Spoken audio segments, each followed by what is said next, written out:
नमस्कार, आप देख रहे हैं आर्या न्यूज और मैं हूं आपके साथ पवन पांडे। स्वागत है आपका स्वर्ण मध्य प्रदेश छत्तीसगढ़ में। और बड़ी खबर के साथ बुलेटिन की शुरुआत करते हैं। छत्तीसगढ़ के मुख्यमंत्री भूपेश बघेल महाराजगंज जिले के फरेंदा विधानसभा क्षेत्र में आयोजित किसान चेतना रैली को संबोधित करते हुए बड़ा बयान देते हुए दिखाई दिए हैं।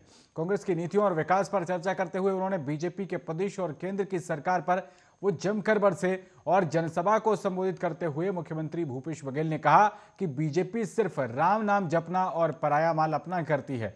उन्होंने कहा कि अयोध्या में राम मंदिर बनाने के लिए सुप्रीम कोर्ट के निर्देश पर ट्रस्ट बना, लेकिन ट्रस्ट के लोग, अधिकारी और वहां के नेता किसानों से जमीन औने पौने दामों पर खरीदकर ट्रस्ट में करोड़ों रुपए में बेच रहे हैं। मुख्यमंत्री योगी आदित्यनाथ ने आज जांच की घोषणा की है, लेकिन एक अधिकारी से उसकी जांच करवाई जा रही है जिससे वो मामले की लीपापोती कर सकें। उन्होंने कहा कि प्रियंका गांधी ने कहा है कि उसकी जांच सुप्रीम कोर्ट या हाई कोर्ट के जज के द्वारा होनी चाहिए। पत्रकारों से बातचीत में मुख्यमंत्री भूपेश बघेल ने कहा कि इस समय परिवर्तन की हवा चल रही है। कांग्रेस पार्टी किसानों, नौजवानों और महिलाओं के मुद्दे पर चुनाव लड़ना चाहती है। प्रियंका गांधी की चुनावी घोषणा और छात्राओं को स्कूटी, मोबाइल फोन और महिलाओं को मुफ्त बस सेवा पर बीजेपी द्वारा उठाए गए सवाल कि अन्य कांग्रेस शासित प्रदेशों में इस योजना को क्यों नहीं लागू किया गया, इस सवाल के जवाब पर मुख्यमंत्री भूपेश बघेल ने कहा कि जब वहां पर चुनाव हो रहे थे तो हमने घोषणा की थी और उसे पूरा कर रहे हैं। यहां जो चुनाव हो रहा है उस वायदे को पूरा किया जाएगा। आगे जब राष्ट्रीय स्तर पर जब कोई बात होगी तो पूरे देश में लागू होगा। पंजाब और उत्तराखंड में कांग्रेस के अंदरूनी मसले पर हरीश रावत के ट्वीट को लेकर उन्होंने कहा कि उन्होंने पार्टी के समक्ष अपनी बात रखी है, हाईकमान उसका निराकरण कर लेगा।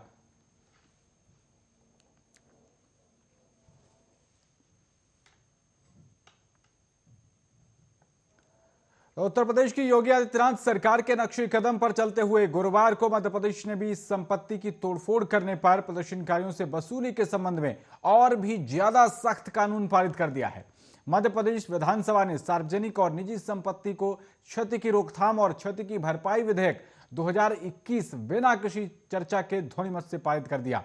इसके तहत यदि 15 दिन के भीतर भरपाई नहीं की जाती है तो इसके लिए प्रस्तावित दावा न्यायाधिकरण को क्षति की कुल लागत की दोगुनी राशि ब्याज सहित वसूलने का अधिकार होगा।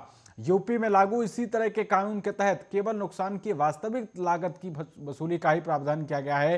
वहीं मध्य प्रदेश के गृह मंत्री नरोत्तम मिश्रा ने विधानसभा में कहा कि इस कानून का इस्तेमाल ऐसे लोगों के खिलाफ कड़ी कार्रवाई करने के लिए होगा जो जुलूस, दंगे, विरोध प्रदर्शनों, सांप्रदायिक दंगों या बंद और आंदोलन में शामिल होने के दौरान निजी या सार्वजनिक संपत्ति को नुकसान पहुंचाते हैं। उन्होंने कहा कि कानून का इस्तेमाल विस्फोटकों का इस्तेमाल करने वाला अपराधियों और तमाम तरह के माफिया, जुआ, शराब, जमीन, जंगल और खनन से जुड़े लोगों के खिलाफ कार्रवाई के लिए भी किया जाएगा।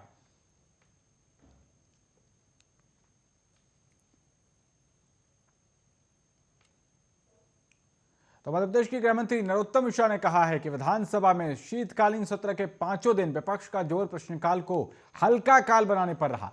उन्होंने कहा कि मेरा विपक्ष के नेता कमलनाथ जी से आग्रह है कि वे सदन के तौर तरीके सीखने के लिए अपने सदस्यों का प्रबोधन कार्यक्रम करें।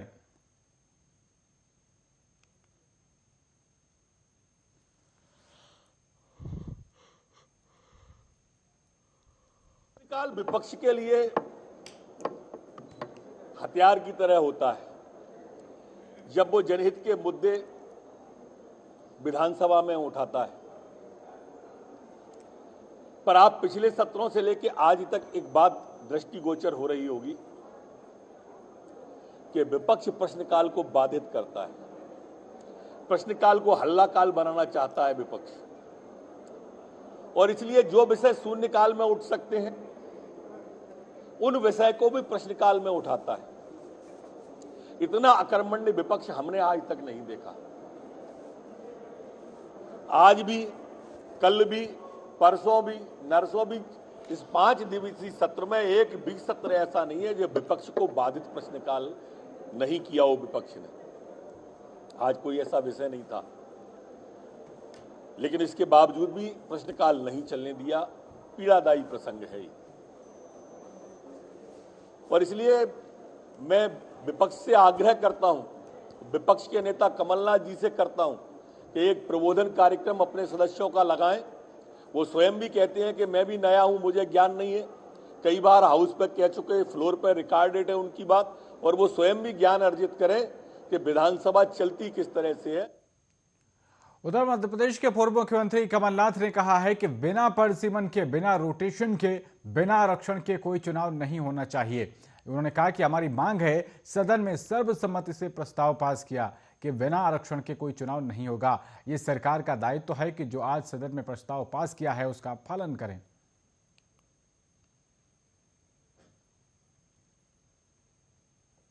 सदन ने सर्वसहमति से प्रस्ताव पास किया कि बिना आरक्षण के कोई चुनाव नहीं होगा। मैं सबका ध्यान आकर्षण करना चाहता हूं, आपका ध्यान आकर्षण करना चाहता हूं। परसों हमने ये बात रखी थी, मैंने ही सदन में ये बात रखी थी कि हम प्रस्ताव पास करें। हमने सदन में रखा था कि हम आपकी पूरी मदद करने को तैयार हैं। पर मैं जाना चाहता हूं, 1.5 साल पहले जब इनकी सरकार बनी, 1.5 साल से ज्यादा, इनकी जिम्मेदारी थी पंचायत चुनाव करवाएं। हमने रोटेशन करवा दिया था, हमने परिसमन करा दिया था। आप उसमें संशोधन कर लेते अगर आप राजी नहीं थे। 1.5 साल आपने नहीं करवाया, कहते कोविड था। 28 उपचुनाव हो गए और उपचुनाव हो गए, पर पंचायती चुनाव ये नहीं करवा रहे थे। तब बिना रोटेशन के और बिना परिसमन के इन्होंने कहा हम चुनाव कराएंगे, और बिना आरक्षण के। हम कोर्ट गए रोटेशन के इशू पर। ये उलझाना चाहते हैं कि इनके पास कहने को कुछ नहीं है, झूठ बोलने में तो माहिर हैं। आज जो हम सुप्रीम कोर्ट गए, वो पिटीशन खुली है, इंटरनेट पर है, जो प्रोसीडिंग्स हैं इंटरनेट पर है। पूरी चर्चा रोटेशन पर हुई, और ये समझने की आवश्यकता है कि जो 7 साल इंतजार करी कि रोटेशन होगा, मेरा नंबर भी आएगा गांव में पंच सरपंच बनने का। दूसरी तरफ मध्य प्रदेश सरकार ने शुक्रवार शाम को निगम मंडल में नियुक्तियों की लिस्ट जारी कर दी है, और इस लिस्ट में कई सिंधिया समर्थकों को जगह मिली है। अब कांग्रेस ने इस पर नाराजगी जाहिर की है। कांग्रेस ने इन नियुक्तियों को आचार संहिता का उल्लंघन बता डाला और आरोप लगाया कि सरकार इन नियुक्तियों के जरिए पंचायत चुनाव को प्रभावित करना चाहती है। कांग्रेस प्रवक्ता जेपी धनोपिया ने कहा कि निगम मंडल की नियुक्तियां जयचंदों को तोहफा है। बीजेपी इन जयचंदों के जरिए पंचायत चुनाव को प्रभावित करने में लगी है। कांग्रेस ने आरोप लगाया कि पंचायत चुनाव के चलते आचार संहिता लागू है, ऐसे में इन नियुक्तियों से आचार संहिता का उल्लंघन हुआ है।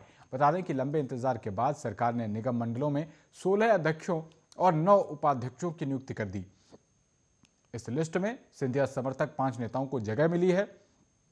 इनमें इमरती देवी, गिरिराज दंडोतिया, जसवंत जाटव, मुन्ना गोयल और रघुराज कंसाना का नाम शामिल है। इमरती देवी को उपचुनाव में हार का सामना करना पड़ा था, ऐसे में उन्हें भी निगम मंडल की नियुक्तियों में एडजस्ट किया गया है। केंद्रीय मंत्री ज्योतिरादित्य सिंधिया ने नवनियुक्त नेताओं को ट्वीट कर बधाई दी है।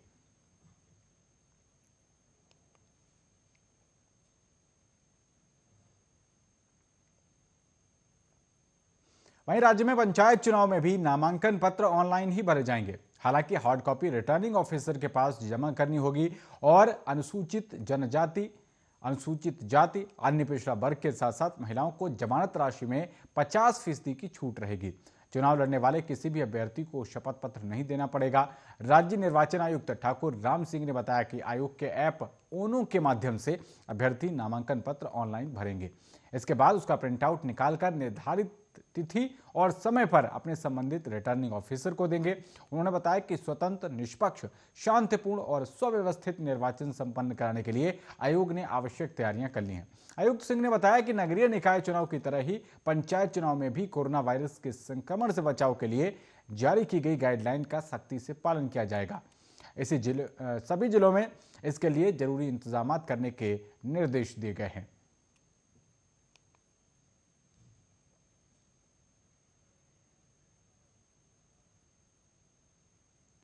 दूसरी तरफ सूबे में इस वर्ष जनवरी से नवंबर तक सड़क दुर्घटना के 11,323 मामलों में 9,820 लोग प्रभावित हुए। ये पिछले वर्ष की तुलना में सड़क दुर्घटना 8.09% और मृत्यु 18.29% ज्यादा है। इसी तरह घायलों की संख्या में 4.5% की वृद्धि हुई है। ये जानकारी शुक्रवार को परिवहन मंत्री मोहम्मद अकबर की अध्यक्षता में हुई राज्य सड़क सुरक्षा परिषद की बैठक में दी गई, और मंत्रालय में हुई इस बैठक में अकबर ने सुरक्षित यातायात व्यवस्था के उपायों पर प्रभावी अमल के निर्देश दिए हैं। उन्होंने सभी संबंधित विभागों को सड़क दुर्घटना की रोकथाम के लिए प्रयास करने विशेष जोर दिया गया है और अफसरों ने बताया है कि राज्य में वर्ष 2020 में जनवरी से दिसंबर तक यातायात नियमों के उल्लंघन पर कुल 3,23,649 मामलों में 10,09,77,590 रुपए जुर्माना वसूला गया है। इस साल जनवरी से नवंबर 2021 तक 3,59,675 मामलों में 10,40,39,550 रुपए वसूल किए गए हैं।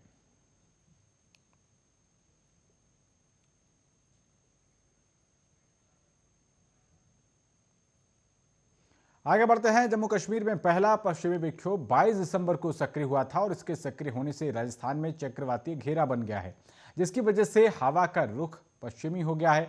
अरब सागर में नमी आना शुरू हो गई है और दूसरा पश्चिमी विक्षोभ ईरान के ऊपर है। शुक्रवार को यह जम्मू कश्मीर पहुंच गया।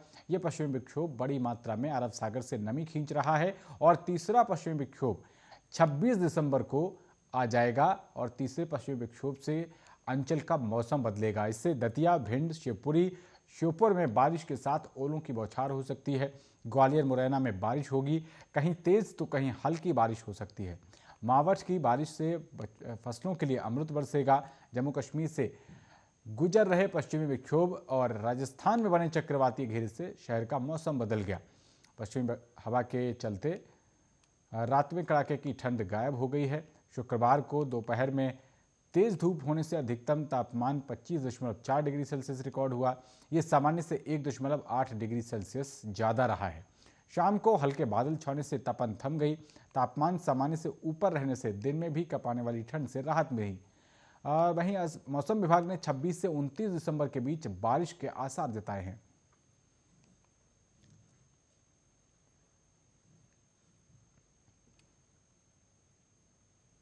और अब आपको कोरोना का हाल बताते हैं। मध्य प्रदेश में कोरोना के केस लगातार बढ़ोतरी उनमें दर्ज हो रही है। मुख्यमंत्री शिवराज सिंह चौहान ने केंद्र सरकार के दिशा निर्देशों का पालन करते हुए गुरुवार रात से नाइट कर्फ्यू लागू कर दिया। राज्य के सभी शहरों में रात 11 बजे से सुबह 5 बजे तक नाइट कर्फ्यू रहेगा। स्वास्थ्य विभाग के मुताबिक शुक्रवार को 32 नए केस सामने आए। इसमें इंदौर में सबसे ज्यादा 13 केस सामने आए हैं, जबकि भोपाल में 7 नए केस मिले हैं और बाकी के केस अन्य जिलों में आए हैं। इस दौरान एक मौत भी रिपोर्ट की गई है। इन्हें मिलाकर अब प्रदेश में एक्टिव केस की संख्या 209 तक पहुंच गई है। कई महीनों बाद ऐसी स्थिति बनी है कि मध्य प्रदेश में कोरोना के एक्टिव केस का आंकड़ा 200 के पार पहुंचा है। केंद्र सरकार ने ओमिक्रॉन वेरिएंट के बढ़ते खतरे को देखते हुए राज्यों को नाइट कर्फ्यू और लॉकडाउन की तैयारी के निर्देश दिए थे। इसका पालन करते हुए मध्य प्रदेश नाइट कर्फ्यू लागू करने वाला पहला राज्य बन गया। राज्य सरकार की गाइडलाइन के मुताबिक वैक्सीन के दोनों डोज नहीं लगवाने वाले 18 साल से ऊपर के लोगों को cinema hall, multiplex, theatre, gym, coaching classes, swimming pool, club, stadium में एंट्री नहीं मिलेगी। सरकारी कर्मचारियों को दोनों डोज अनिवार्य कर दिए गए हैं। उन्हें ड्यूटी पर भी आना होगा और मॉल मार्केट आने जाने पर पाबंदी नहीं है, लेकिन दुकानदार दोनों डोज लगवाने वाले ग्राहकों को ही सामान देंगे। राज्य सरकार ने 17 नवंबर को प्रदेश में नाइट कर्फ्यू हटाया था और इसे करीब 36 दिन बाद फिर से लागू कर दिया गया है।